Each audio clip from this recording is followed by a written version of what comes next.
Halo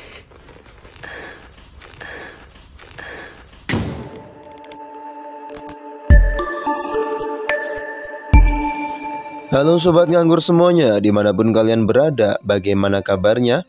Kembali lagi bersama saya, Gondes Belgedes Ewes. Gimana, masih suka nuker sendal di masjid? Ambil yang baik, tinggalkan yang buruk. Oke, kali ini saya akan membahas sebuah alur cerita film dengan sedikit bumbu pengencrotan, perkembangbiakan atau perlendiran di dalamnya. Dan film tersebut sendiri berjudul Lady Macbeth yang rilis pada tahun 2016 silam. Di mana film ini mengisahkan tentang seorang lady yang haus akan pengencrotan, tapi tidak ada tempat untuk melampiaskannya. Ya udah, tanpa perlu berlama-lama lagi, siapkan tisu, bungkus si Joni, selamat menonton dan... Film ini dibuka dengan sebuah pernikahan antara Lady Catherine yang menikah dengan seorang bangsawan yang bernama Alexander. Namun sayangnya, pernikahan mereka itu bukan hasil dari cinta dan kasih sayang di antara mereka, atau karena digerbek warga, melainkan karena ayah Alexander ingin segera menimang cucu dari mereka, sehingga memaksa keduanya untuk menikah. Your night dress, take it off. Alih-alih mendapatkan kesenangan dan kebahagiaan karena menikah dengan seorang bangsawan, justru Catherine malah merasa seperti dipenjara oleh itunya yang bernama Boris. Catherine tidak boleh keluar dari rumahnya, bahkan dia harus tetap terjaga jika suaminya belum pulang ke rumahnya. Bahkan untuk rebahan pun dia tidak boleh. Dan Boris selalu mewanti-wanti menantunya itu agar belajar sopan santun dan bisa memberikan keturunan untuk anak sematawayangnya tersebut. Namun sebenarnya bukannya Catherine tidak mau memberikan Boris cucu, tapi Alexander lah yang tidak pernah menyentuh Catherine sedikit pun. Meski Catherine sudah berharap bahwa Alexander akan langsung menyodoknya, tapi suaminya malah lebih memutuskan untuk bersolo karir atau congli sambil melihat tubuh Catherine yang tanpa busana. Dan hal tersebut selalu berulang di setiap malamnya tanpa Boris ketahui. Singkat cerita, Alexander dan Boris diharuskan untuk pergi ke salah satu pertambangan miliknya karena terdapat sebuah ledakan di sana. Kemudian Boris meminta agar Catherine tidak pergi keluar rumah dan tetap menyimpan energinya untuk menyambut kepulangan suaminya nanti. Catherine juga diberikan seorang pelayan bernama Anna yang akan membantu memenuhi segala kebutuhannya.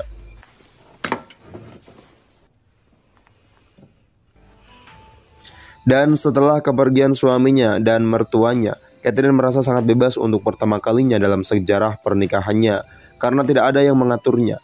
Kini Catherine memberanikan diri untuk berjalan-jalan keluar rumah.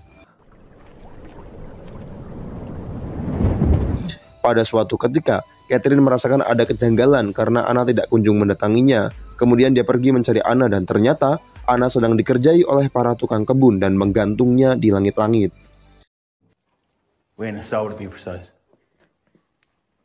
Kemudian Catherine memerintahkan para tukang kebun untuk melepaskan Anna dan meminta salah satu dari mereka untuk menebak berat badannya. Lalu salah satu di antara mereka langsung menggendongnya dan sontak Catherine pun langsung mendorong dan memarahinya. You have wasted quite enough of my husband's good time and good money. Singkat cerita, Catherine kembali lagi ke rumah dan berpapasan dengan Anna. Kemudian dia bertanya tentang tukang kebun yang mengganggunya tadi. Dan Anna menjawab bahwa yang menjadi dalang di balik peristiwa tadi adalah Sebastian. Sebastian, Ma'am, is he new? Kemudian hari demi hari Catherine lewati dengan gegana. Ternyata Catherine terus terbayang akan sosok Bastian yang sangat berbeda dari suaminya. Keesokan harinya, Catherine kembali pergi ke perkebunan kapas agar bisa bertemu dengan Sebastian. Dan sesampainya di perkebunan, Catherine benar-benar bertemu dengan Sebastian dan Catherine pun digoda olehnya di sana. Akan tetapi, Catherine yang jaim lebih memilih untuk tidak menghiraukan Sebastian meski hatinya teramat sangat berbunga-bunga olehnya. Singkat cerita, malam pun petang dedet. Saat sedang merenungkan nasibnya, tiba-tiba ada yang mengetuk kamar Catherine dan setelah dibuka, ternyata Sebastian lah yang mengunjunginya waktu itu. Kemudian Sebastian langsung masuk ke dalam kamar Catherine dan langsung menungganginya. Catherine yang awalnya menolak langsung luluh setelah Sebastian mencipoknya. Dan terkesan Catherine lah yang lebih agresif malam itu. Nyam-nyam.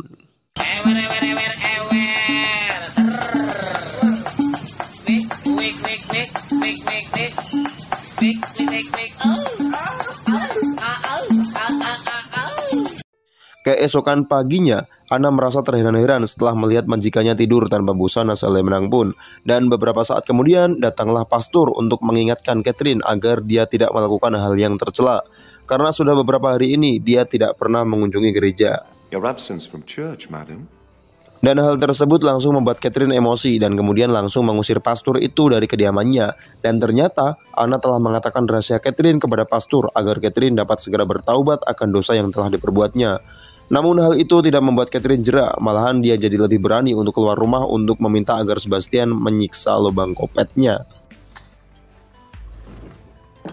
Di suatu pagi yang indah tanpa terhalang oleh sempak yang menggantung di jemuran tetangga, kebetulan Anna bertemu dengan Sebastian ketika dia sedang memetik jamur di hutan. Anna meminta agar Sebastian menghargai majikannya dan tidak lagi menemui Catherine. Akan tetapi, Sebastian malah mengancam Anna dan meminta agar dirinya menutup mulut dan tidak membocorkan rahasia antara dirinya dan Catherine. Dan malamnya pun Sebastian malah semakin ngacir menggarap Catherine. Dan tidak sengaja, Anna melihat adegan tak senonoh tersebut melalui lubang kunci pintu kamar Catherine. Keesokan harinya, berita tentang kedatangan Boris pun langsung diketahui Catherine. Dan sebelum bertemu dengan Boris, Catherine memutuskan untuk minum amer cap gajah belang agar dia tidak canggung saat bertemu dengan mertuanya. Kemudian Catherine dan mertuanya melakukan aktivitas makan malam bersama. Di sana, Boris menanyakan tentang keberadaan anaknya yang belum ada di rumah. Akan tetapi, Catherine juga tidak mengetahui keberadaan suaminya tersebut. Kemudian Boris meminta agar Anna menyajikan anggur kesukaannya saat itu. Namun saat dia menanyakan anggur tersebut kepada koki, ternyata Catherine sudah menghabiskan seluruh anggur milik Boris tanpa menyisakan satu botol pun. Ternyata hal tersebut dia jadikan untuk ajang balas dendam atas apa yang telah Anna perbuat kepadanya. Dan benar saja, Boris menyangka bahwa yang telah menghabiskan seluruh anggurnya adalah Anna. Dan Boris langsung menghukum Anna dengan memerintahkannya agar merangkak seperti hewan. Karena sejatinya hewan harus diperlakukan layaknya hewan. Now get out.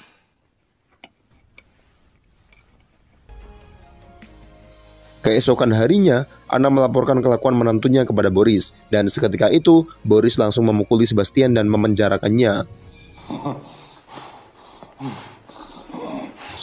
Dan setelah mengetahui Sebastian dihukum oleh Boris, Catherine langsung meminta Boris untuk melepaskannya. Namun bukannya membebaskan Sebastian, Boris malah memukul Catherine dan mencacinya sebagai menantu yang tidak tahu malu. Karena seharusnya dia memberikan apemnya untuk digarap oleh suaminya, bukan oleh orang lain. Keesokan harinya, Catherine kembali dibaiat oleh mertuanya. Dan mertuanya langsung melemparkan sebuah piring tepat di samping wajahnya. Kemudian Boris pergi ke ruangan lain karena merasa jijik makan di dekat Catherine. Lalu Catherine langsung mengganjal ruangan Boris dengan sebuah kursi agar dia tidak bisa keluar dari sana. Kemudian Catherine meminta agar Anna duduk di sebelahnya untuk makan bersama. Ternyata Catherine telah meracuni Boris dengan jamur yang Anna petik tempo hari. Dari sampai ajalnya tiba, Catherine melarang Anna untuk mengeluarkannya dari ruangan tersebut.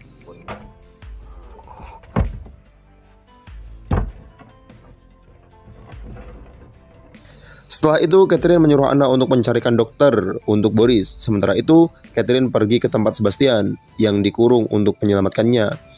Dan dari kematian majikannya membuat Anna trauma sehingga dia tidak dapat lagi membuka mulutnya. Dan dia pun menjadi bisu selamanya.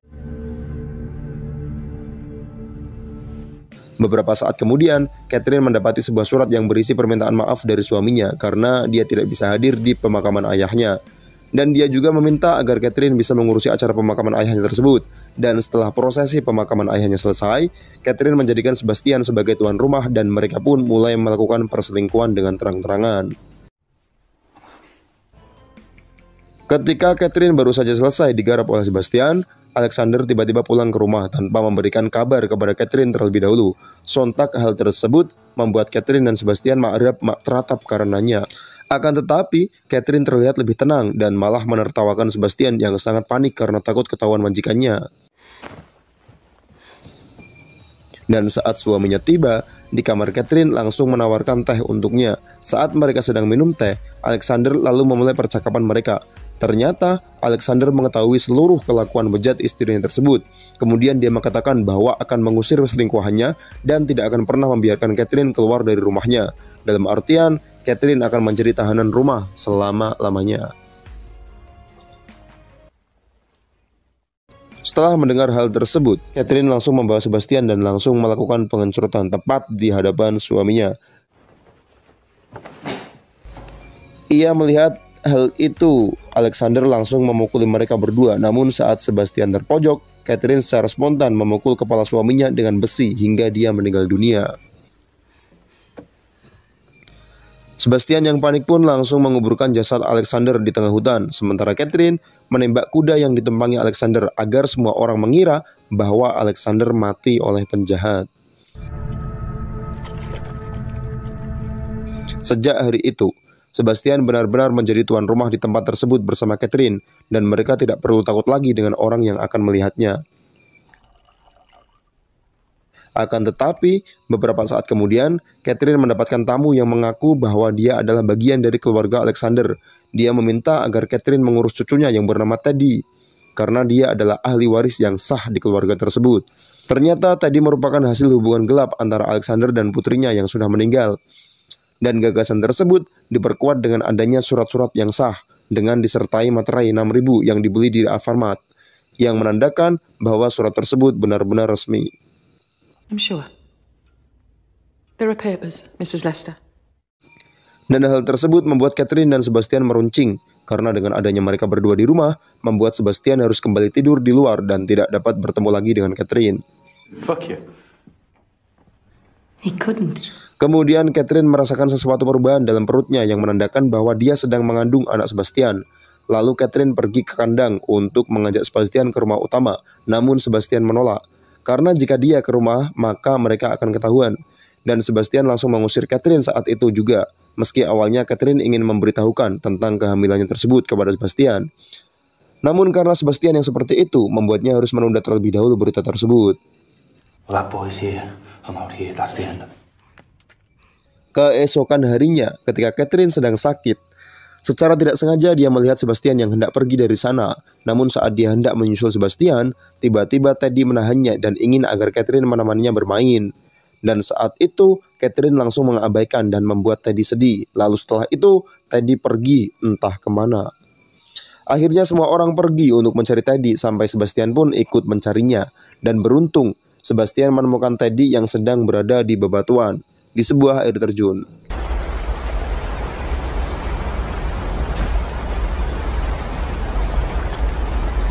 Beberapa saat kemudian, saat semua sedang khawatir, datanglah Sebastian sambil menggendong Teddy yang sedang sekarat.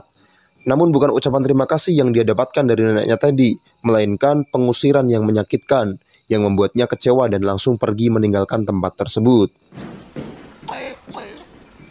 Kemudian Sebastian memutuskan untuk pergi dari sana karena rasa malu yang dia dapatkan, dan ternyata dialah yang mendorong Teddy di air terjun tadi. Lalu Catherine meminta neneknya Teddy untuk beristirahat sejenak, dan Catherine akan menjaga Teddy saat dia tidur. Namun ketika Teddy tersadar, tiba-tiba dia langsung dibekap oleh Catherine dan dibantu oleh Sebastian yang memegang kakinya. Dan akhirnya Teddy pun mati oleh mereka berdua. Keesokan harinya, suasana berubah menjadi tegang akibat kematian Teddy. Sementara itu, Sebastian pergi ke hutan untuk menenangkan dirinya atas apa yang telah dia perbuat kepada anak tersebut. Kemudian dia membulatkan tekadnya dengan membongkar semua kebusukan dirinya dan Catherine, agar dia bisa terlepas dari rasa bersalahnya selama ini. Lalu dia datang ke rumah utama dan mengakui semuanya tentang kematian semua keluarga Lester yang telah Catherine dan dirinya bunuh. Dan alasan Catherine membunuh semuanya hanya agar dia dan dirinya bisa bersama.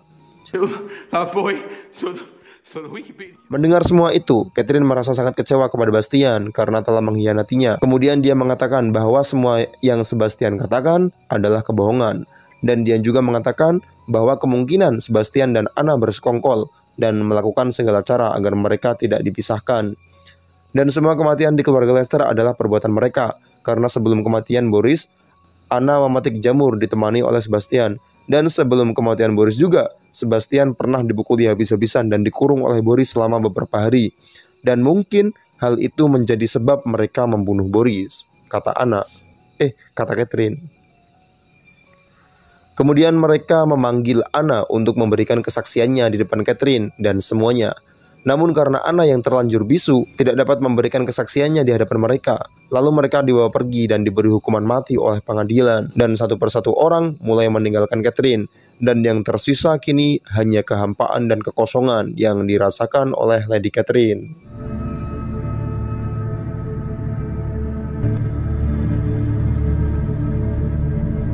Tamat. Ending yang cukup mengencrotkan. Dari film ini kita belajar bahwa menikah bukan hanya soal harta dan tahta atau Anya Geraldine, tapi juga kewajiban untuk bisa menafkahi lahir dan batin. Itulah kenapa perselingkuhan sangat berbahaya. Maka daripada selingkuh, mending pergi ke sarkam saja. Dan hal yang paling penting yang bisa kita pelajari dari film ini adalah jangan sembarangan memakan jamur, apalagi jamur tai sapi, karena hal itu bisa saja membawa Anda pada kematian. Saya Gondes, pamit undur diri. Terima kasih.